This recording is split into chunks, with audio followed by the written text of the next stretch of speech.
Let's go over some keys to guide us in communicating bad news the right way. I consider these to be the three overarching principles: clarity, dignity, and precision. First, let's talk about clarity.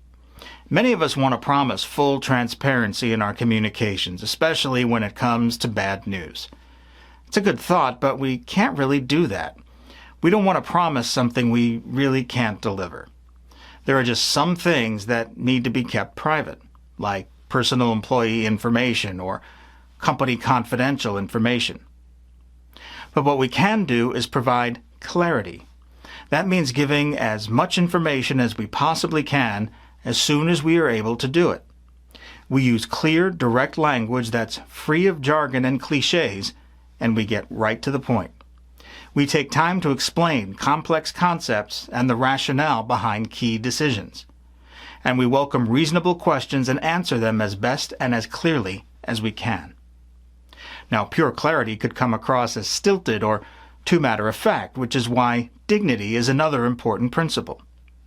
Dignity, in this case, includes having and showing empathy and respect for people being negatively affected by bad news. It's important for this to come through when we write and speak about bad news, often in a tone of warmth and caring.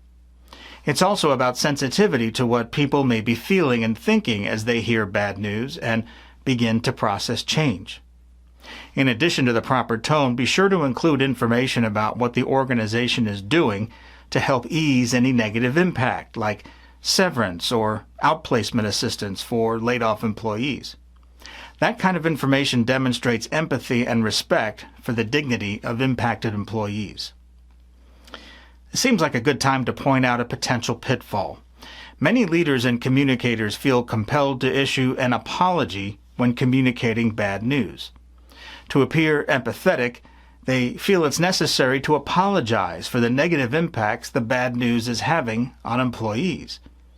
While this impulse may come from a good place, in my opinion, it's a mistake to apologize.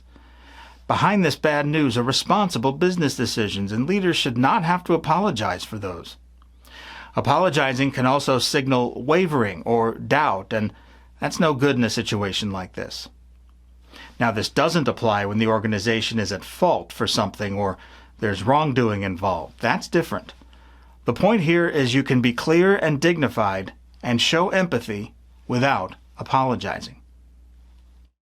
Follow the principles of clarity and dignity, and you'll be well on your way to effective communication of bad news. But that won't matter if it isn't delivered and executed with precision, our third principle. Precision means messaging and information across channels should be consistent. In particular, leaders at all levels should have the same information, tools, and explicit instructions on what, how, and when to communicate, and to whom. For big announcements, have your communication team develop specific timelines, down to the minute, to govern when news is rolled out to different parts of the organization. In many cases, some audiences need to be informed before others, and such a staggered rollout should be scheduled and carried out meticulously. In the case of major announcements with an external component, make sure those public communications are coordinated with internal comms. For your own sake, make sure you and your fellow leaders follow these plans. This is not a time to improvise or head out on your own. Lack of precision or coordination can signal weak preparation and even be interpreted as a lack of respect or even incompetence. That can immediately sabotage even the best of communication intentions. Clarity, dignity, precision.